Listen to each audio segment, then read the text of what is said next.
There, that's better. That first attempt here was really dark. So, uh, hi everybody. Welcome. That first attempt was really dark. I just wanted to make sure that I could see myself and that you could see me as I do another Facebook Live here. Um, I've had a couple really cool conversations recently, and I just wanted to share with you some of the insights I've had in the last, it's not been that long, week, since I was here last week. And what I do here is I record a Facebook Live. I'm arranging my desk here a little bit, and I'm going to shut off that so you can hear that dinging. Um, let's see, let me do that first. Sorry, I wasn't quite prepared, but this is what it means to go live when you're with Jodee. I have some ideas that I'd like to share and some insights that I'd like to share that have occurred for me over the last week, since I was here last week and recorded. As always, if you're watching live or later, I would love your feedback and your ideas and your comments. So feel free to put those in the chat or in the comment line here.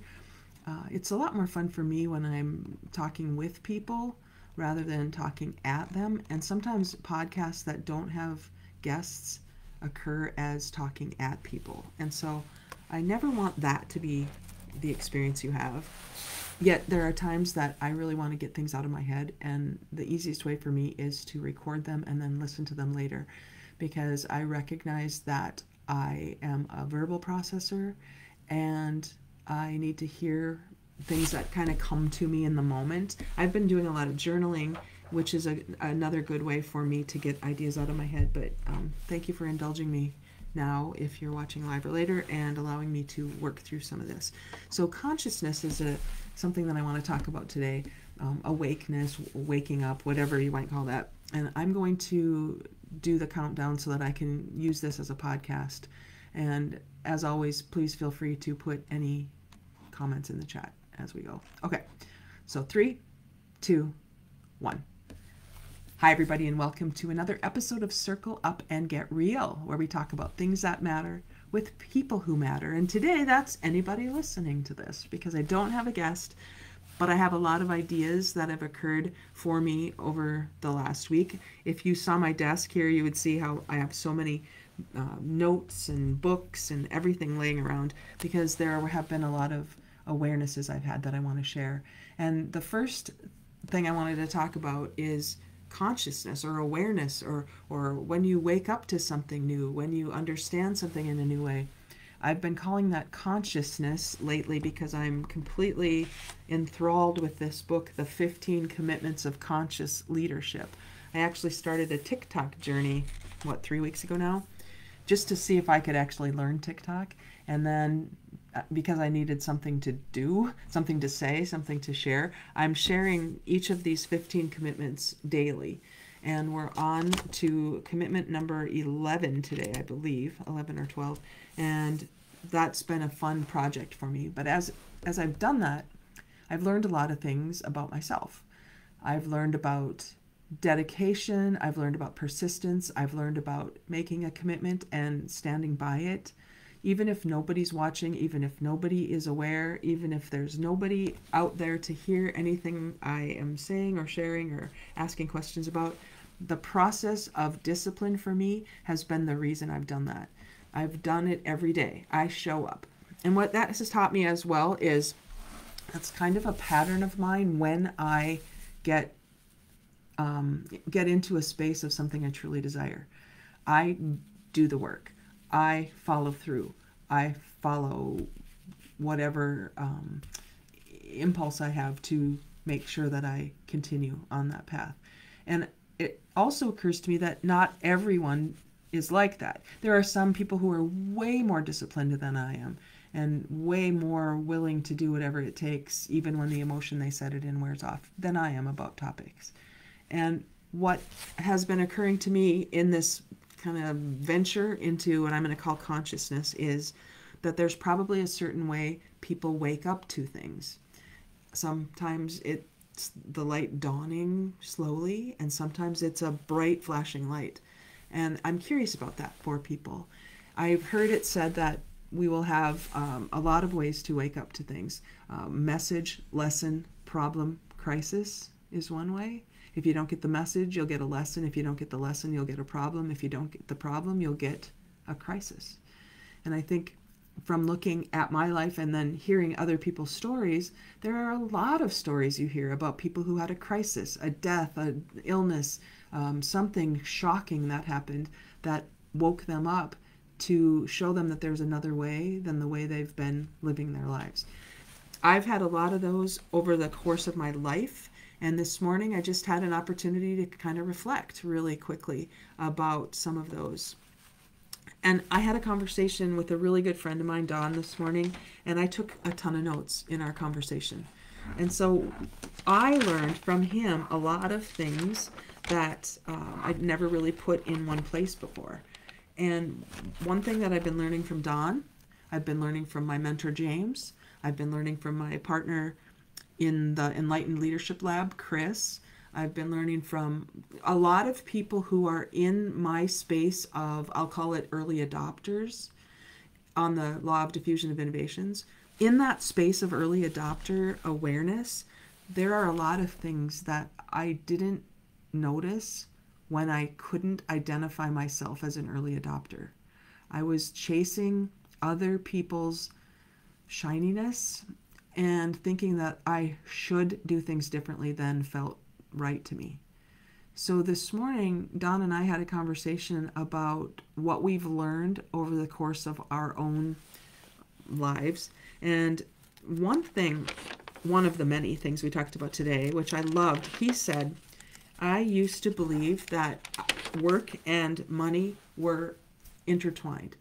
That if I had work to do, it should pay me money to make a living. You know, we talk about making a living or making a life, and a lot of people think that they have to make money to live the life they want to because that's what we've been taught. If you don't have a job that pays you a lot of money, then you can't have the life you really want because the life you really want takes money. And there's this really convoluted cycle. Work harder, work more hours, spend more time, spend more energy, and you will be rewarded in money. And then you can do the things you want to do. I believed that. I believed that forever. You don't necessarily like the work you do because that's what allows you to get paid money so you can go do the things you like to do. And when I discovered that I have work I love to do, but it wasn't paying me what I was making when I was working for somebody else, there was a weird juxtaposition there. There was a weird energy around the work I feel I'm here to do that wasn't paying me the money that I was getting paid when I was working to help somebody else build their business. And that today, when Don and I were talking about it, he said that was what he experienced too, where important work, you're paid in fulfillment and what I used to call psychic income. Because if you're doing important work that's making an impact in the world, it's not about money. But if you're doing work that is there to pay you money, then it's, I guess I would call it hard work. It's separate. So we were talking about if you want to make a lot of money, you should go buy a septic truck, he said, because people need their septic tanks emptied. And there's a waiting list for this. The trades, there's so much that the world needs in the area of trades. Carpentry and plumbing and welding. I mean, we need those things so badly, and they're backed up so much that they can really charge whatever they want to charge, but it's a lot of hard work. So Don said today, if I wanted to make a lot of money, I could buy a septic truck. And then we thought about that. Is that what you're called to do? Is this what your calling is there to wake the world up to? And he said, no, both of us we believe that our calling is in personal development, helping people understand their lives better so that they can impact the world in ways that are unique to them. That's what personal development does. And so I was just thinking about that in a different way this morning. And that consciousness that I've had over the past couple of weeks has me look back on my whole entire life and say, oh, maybe that's what that was for. Oh, when I struggled there, it was there to teach me X. And looking back, as Steve Jobs said, we can't connect the dots of our lives looking forward. only backward. And so looking back to say, oh, when I had that problem with that boss, or when I remember this part of that of my life, what if everything was there for my own greatest good? What if everything was happening in a conspiring for my greatest awareness? And looking back, that's a slow dawning.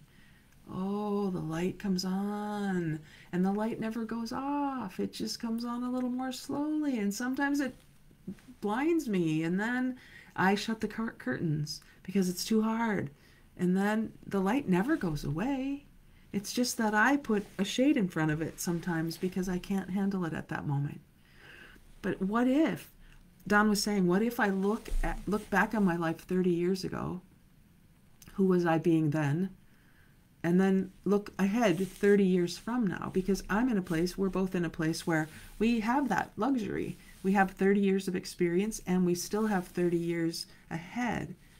What can we do with the next 30 years based on what we've learned about ourselves from the past 30 years? And that is a brilliant way of thinking of impact, as well as money. They're intertwined. Money is a tool. Money is something that we can allow to be attracted to us when we understand vibration, frequency, and energy. And when we understand that in a way, we don't have to push it away by being angry about how it's not coming to me when I do things that I think are really important.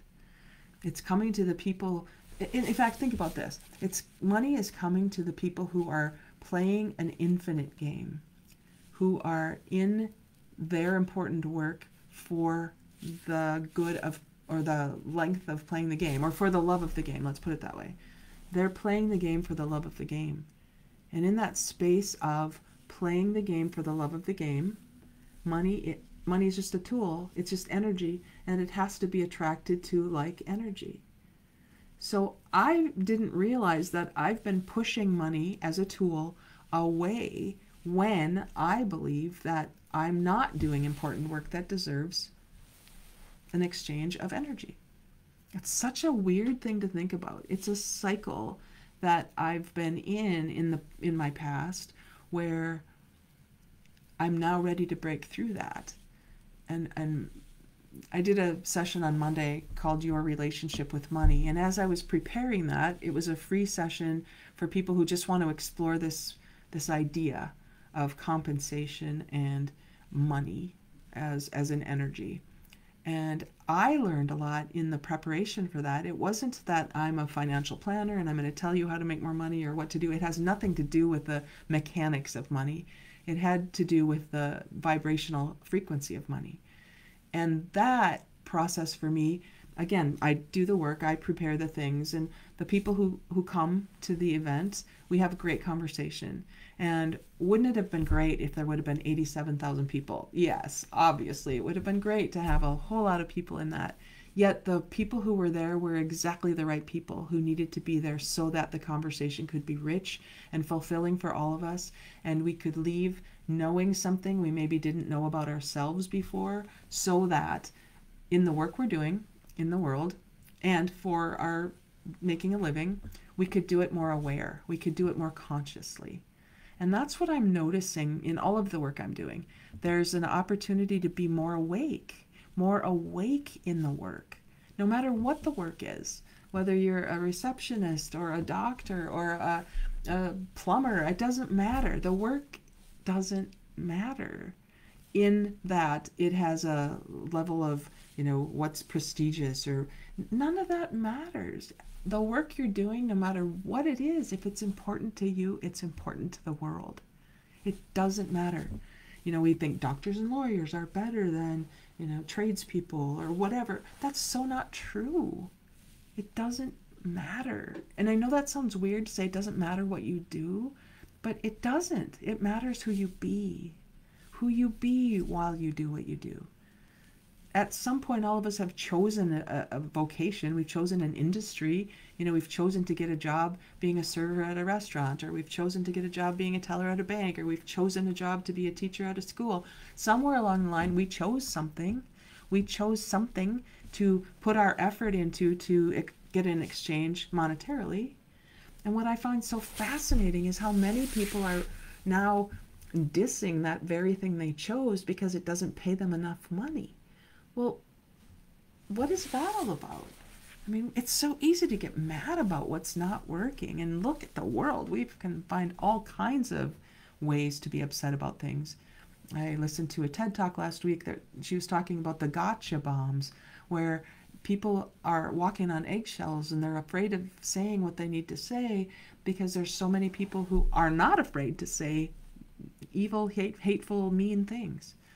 And so if we observe the mean things that are being said about, pick a topic, and we don't say anything, then why would people not want to change the way they communicate with each other? Because what seems to work are the people who yell and scream and are bullies.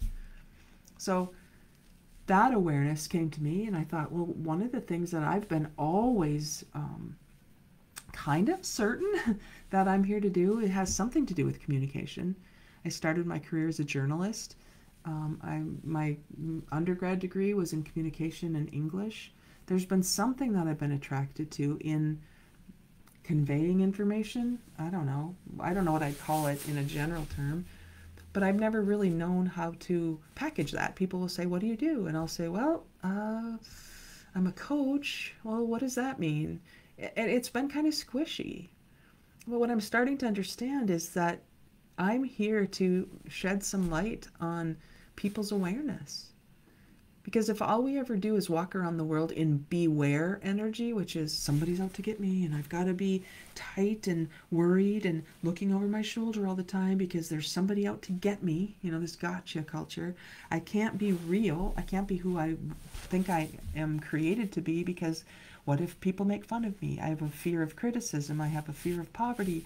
All this fear is just keeping me constricted.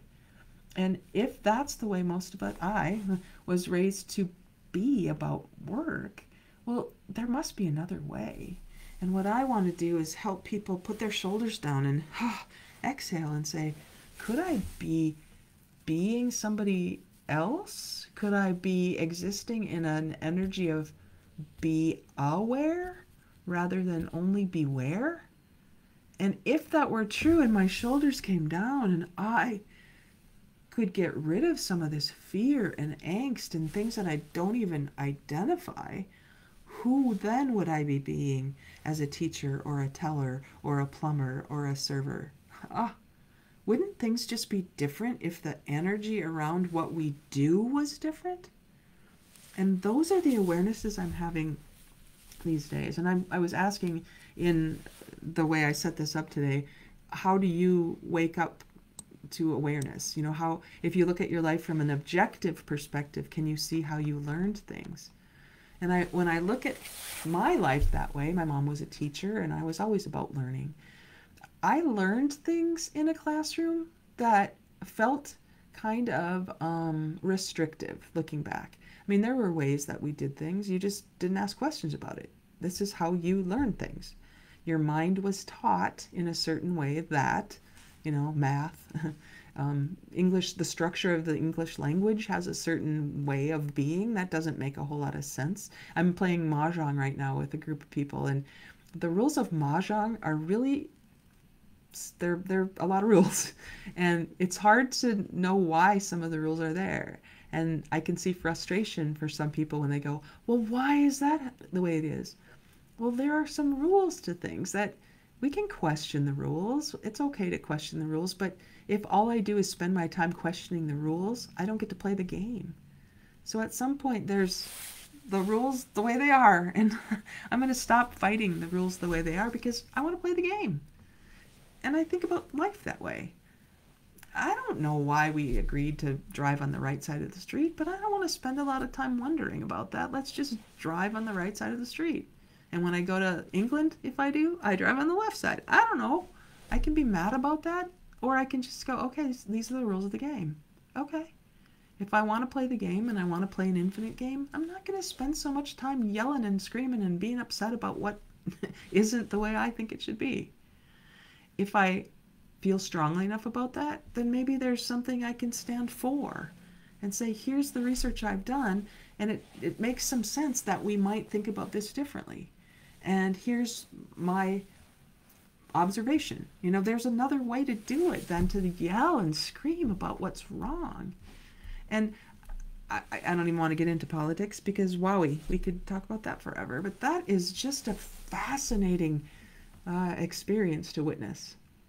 And I watched just long enough to be curious. And then I watched the WNBA last night, and I think, oh my goodness, how things are shifting and changing.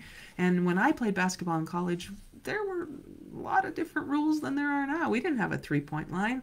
Not that I would have shot three-pointers, but I met up with a former teammate of mine earlier this week who was younger than I, and when her senior year of college, they put in the three-point line.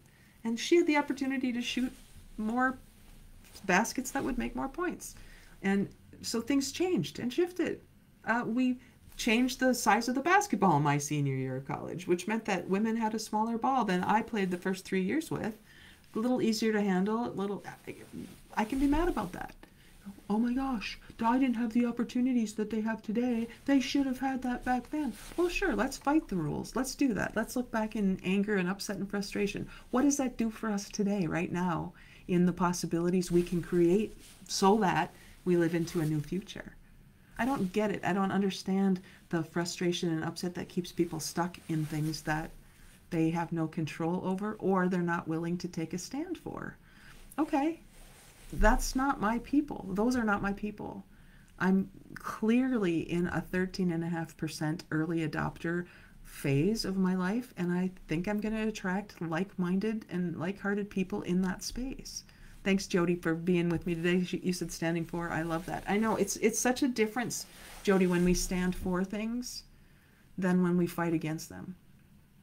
And I know that I've learned all these things in my mind. I've learned them from books that I've studied over the years because, again, going back to how we learned things, there's a way, right? There's a process, and you sit in class and you learn from a book and a teacher tells you something and you put it away in your brain and you don't really use it in many cases until you need it. And then you have to dig it back out because over the course of my learning in classes, I didn't really have a lot of opportunities to say, how is algebra going to help me? What's the practical application of this? I don't think we know, or didn't back then, why that was even important. We just taught the lessons. We just taught the stuff. We just checked it off the list and said we went to class. And had I learned more during my classroom learning, I wonder how my life would have been different. I don't know. I'm looking at my life now today and thinking all of that stuff that got put into my head because I was looking for somebody else's formula or somebody else's idea. I mean, I've got all these books laying around. They served me. They have served me because I can say, oh, I learned this from this source. I learned this from this source. I learned about energetic vibration from Einstein's work, right? I wasn't interested in science, but I'm really interested in quantum physics now. So there are a lot of things that I had a cursory understanding of back when I had to take a test about it that now is organizing my body of work, Jodee's body of work.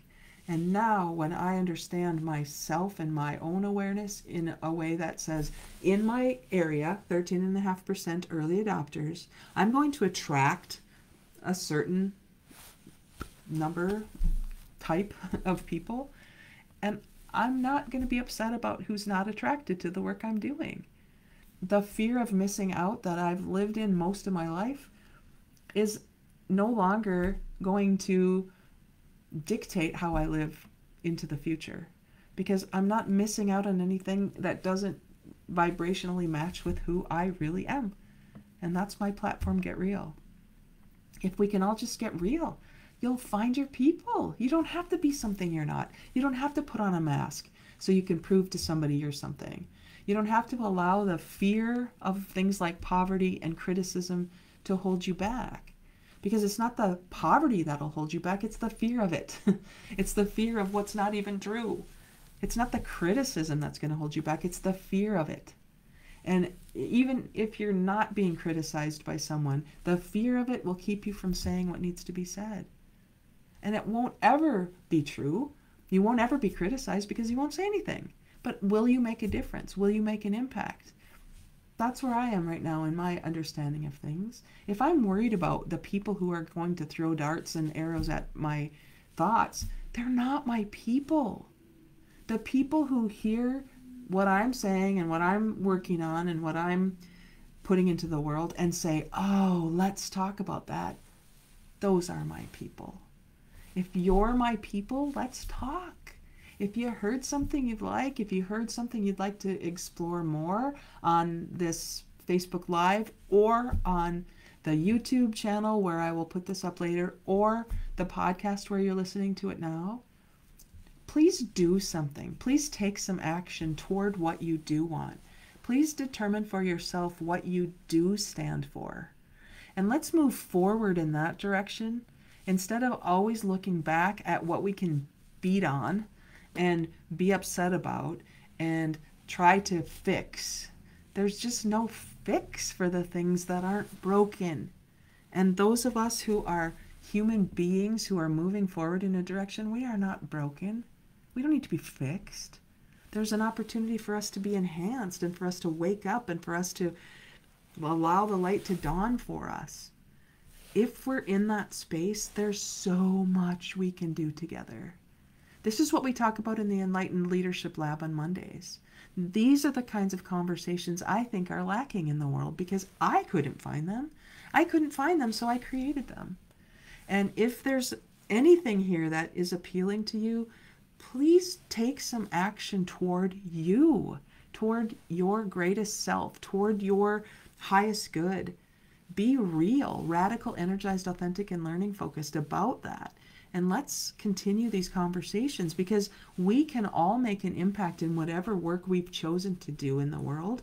Again, bank teller, doctor, lawyer, server, I don't care what the work is you're doing. I care deeply about who you are while you're doing it. So let's continue these conversations. And thank you for allowing me the space to speak into today. You don't know how important that is to the world until you have that space to speak into. And thank you for offering it to me today. So as always, just for this week, get real and notice what you notice. Talk to you again.